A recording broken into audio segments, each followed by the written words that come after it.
boa tarde para você. O Manchetes Noticidade desta quarta-feira, 7 de janeiro, está no ar. Vamos falar sobre uma família de Sorocaba que foi feita refém. Em Iperó, 200 famílias ocupam um terreno particular. Bom exemplo e beleza em Itapetininga, um artista que faz esculturas de material reciclável.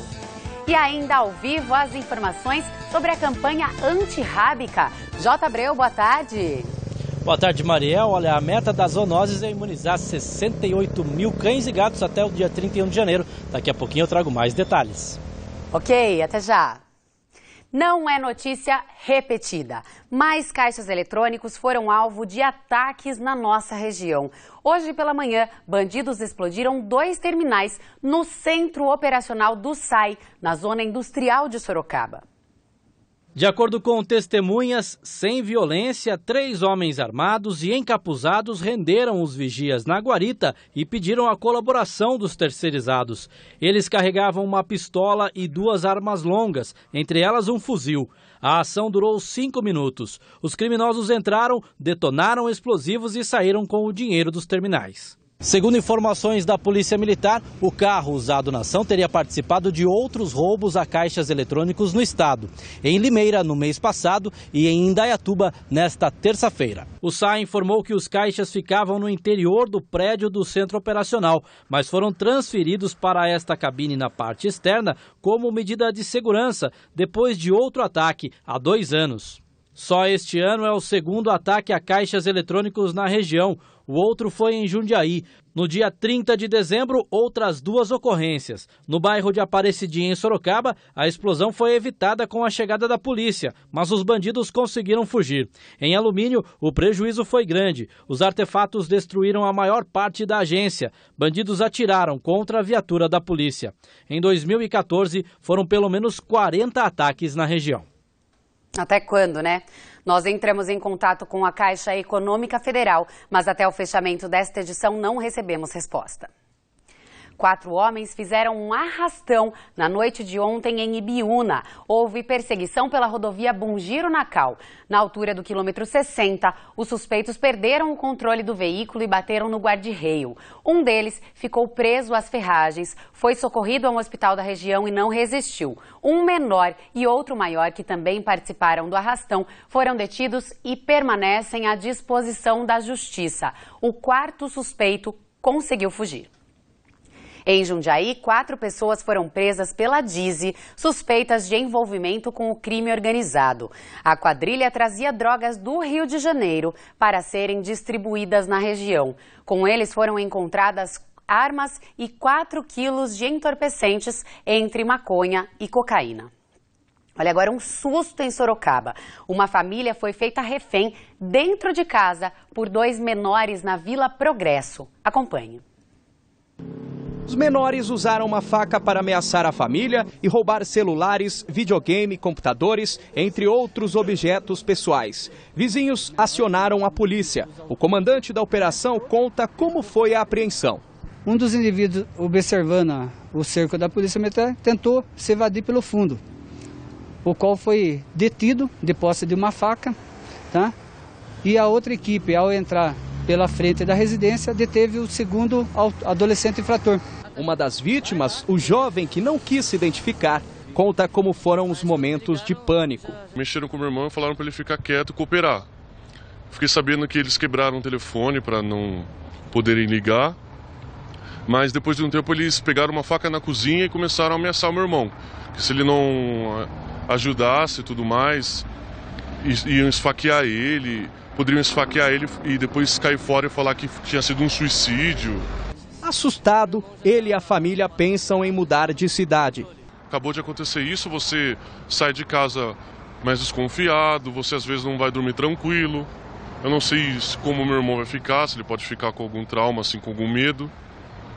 Então é isso, se a gente soubesse que os criminosos ficassem na cadeia, a gente ficaria muito mais tranquilo. E essa sensação de insegurança não é exclusiva dessa família de Sorocaba.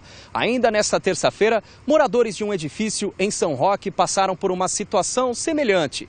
Eles foram surpreendidos com a invasão de um homem armado com uma faca, que ameaçou o porteiro para tentar assaltar os apartamentos. A polícia esteve no local e prendeu o suspeito que chegou a invadir um dos apartamentos, mas não conseguiu realizar o assalto. Começa neste sábado a campanha de vacinação antirrábica em Sorocaba. J. Abreu, qual é a meta? Olha, a meta é de 68 mil animais, é o que se estima que tem de animais, de cães e gatos em Sorocaba, Mariel. E a imunização dos cães e gatos segue até o dia 31 de janeiro, em pelo menos 36 postos de vacinação, sempre aos sábados. Para a gente entender um pouquinho melhor como é que vai funcionar, vou conversar com o veterinário da Zoonose de Sorocaba, José Luiz Chiquito Filho. Chiquito, como é que vai funcionar esse esquema de vacinação sempre aos sábados? Também tem vacinação nos bairros, como é que vai funcionar isso? Boa tarde. Como você mesmo disse, a vacinação começa agora, sábado, dia 10, e vai até o dia 31 de janeiro desse mês, né? Sempre, todos os sábados, todas as UBS, ou seja, todas as unidades de saúde, serão postos de vacinação em todos os sábados. Menos 3 unidades que são PA junto, que é o PA Laranjeira, o do Éden e do Brigadeiro. Nesses locais, são escolinhas próximas que são os postos de vacinação. Mesmo assim, em alguns postos tem dias que vai ser contemplado e outros dias não, ou seja, então tem alguns postos que são itinerantes. É como a gente pode dizer assim, nesse primeiro sábado eu tenho 5 postos que não vão se repetir nos próximos seguintes, ou seja, no dia 17 daí são outros e assim vai. Então, ou seja, em média são 36 postos em cada sábado, com alguns incrementos em determinados sábados. Bairros mais distantes serão postos volantes. Em bairros distantes e na zona rural, como todos os anos e nesse ano novamente, são postos volantes, ou seja, são equipes nossas com os veículos que vão passando nas estradinhas vicinais e nesses bairros. Vocês podem, verificar melhor essa programação dentro do site da Prefeitura, que é o sorocaba.sp.gov.br. Ali está bem especificado os dias. Peço à população que entenda que pode acontecer algumas coisas nos postos volantes. Nós estamos em janeiro. Janeiro é só um mês de chuva. A chuva, em geral, algumas determinadas áreas rurais, dependendo da quantidade de chuva, eu não vou conseguir entrar com o carro. Atrapalha o acesso. Vai atrapalhar o acesso, provavelmente eu vou ter que prolongar esse posto volante. Não que a gente não vá passar, mas talvez não obedeça rigorosamente a data programada. A data da programação. Peço que a população tenha esse entendimento, porque infelizmente não é uma coisa que eu possa gerenciar. Chiquito, para levar o animal no posto de saúde, fazer a vacinação, tem que ter alguns cuidados também. Quais são esses cuidados? Muito importante essa pergunta. Principalmente animais de grande porte, a pessoa deve ser uma pessoa que tenha condição de segurá-lo. E uma coisa que a gente vem ressaltando todos os anos, ter o acompanhamento de um adulto. Às vezes a gente vê situações no posto que a criança mal consegue levar o cachorro, são crianças de idade baixa, levando o seu cão para vacinar. A gente pede que sempre acompanhado de um adulto e, logicamente, num caso de um animal de um determinado porte, que tenha condição de segurá-lo, porque uma coisa é certa, tá? Meu pessoal está lá, vai atender vocês de uma forma melhor possível, mas há necessidade do dono do animal a contenção dele. Tem que conseguir segurar. A gente não vai fazer briga de leão ali, não tem como. Se a pessoa não tiver condição de segurar, e principalmente no caso de animais de grande porte, se você já sabe que o seu animal tem uma índole um tanto o quanto agressiva, muito importante o uso da focinheira. Esses animais podem vir a morder alguém ali. Ok, Chiquito, obrigado pelas informações. Lembrando, são animais com mais de 4 meses e mesmo que já tenham sido vacinados em anos anteriores, tem que voltar. O site com a programação completa dos locais de vacinação, www.sorocaba.sp.gov.br. Mariel, com você. Obrigada, Jota. Mais de 200 famílias ocupam desde novembro uma área particular de Jorge Wetterer em Iperó. O problema se repete no bairro. No ano passado, nós também mostramos a situação. Os barracos foram instalados dentro dessa propriedade. Os moradores abriram ruas nomeadas com placas improvisadas. Lizardes morava com os 2 filhos e a mulher na casa do pai e decidiu arriscar a sorte no assentamento. Aqui tem um terreno que é só meu, posso fazer uma casa maior, fazer um quarto para cada filho meu, e lá eu não tinha isso aí.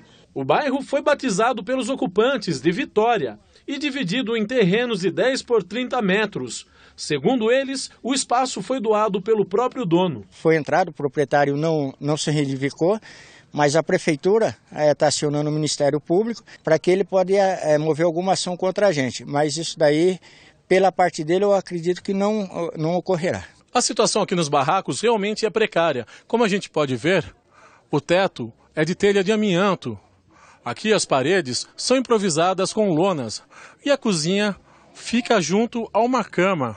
Mas o que realmente os moradores estão preocupados agora é com a falta de água que foi cortada pela Prefeitura. O pessoal está vindo, está cortando a água, vai cortar a energia também e a gente só quer um pedacinho de terra. A TV Sorocaba SBT mostrou em julho do ano passado a reintegração de posse de uma outra propriedade no mesmo bairro, invadida por 105 famílias. A retirada dos moradores ocorreu de forma pacífica. Em nota, a Prefeitura de Iperó disse que notificou o dono do terreno e que ele já teria pedido a reintegração de posse. Mas por conta da interrupção das atividades do Judiciário, nenhuma providência foi tomada. Disseram que se o responsável não tomar providências ainda hoje, nesta quarta-feira, a Prefeitura vai propor uma ação civil pública para obrigá-lo a tomar outras medidas cabíveis. A Prefeitura também informa que uma equipe de assistência social esteve no local e iniciou um levantamento sobre a situação das famílias. Nossa equipe tentou localizar o dono do terreno, mas não conseguiu nenhum contato. A partir de hoje, o tenente-coronel Ariovaldo dos Santos Obregon é o novo comandante da Polícia Militar de Sorocaba. Ele assume o lugar do tenente-coronel Renato Ivo Fernandes de Castro. A solenidade que aconteceu hoje teve a presença de autoridades militares da região, políticos e representantes das polícias civil e militar, além da Guarda Civil Municipal de Sorocaba. O evento também teve a presença de representantes da Igreja Católica da cidade.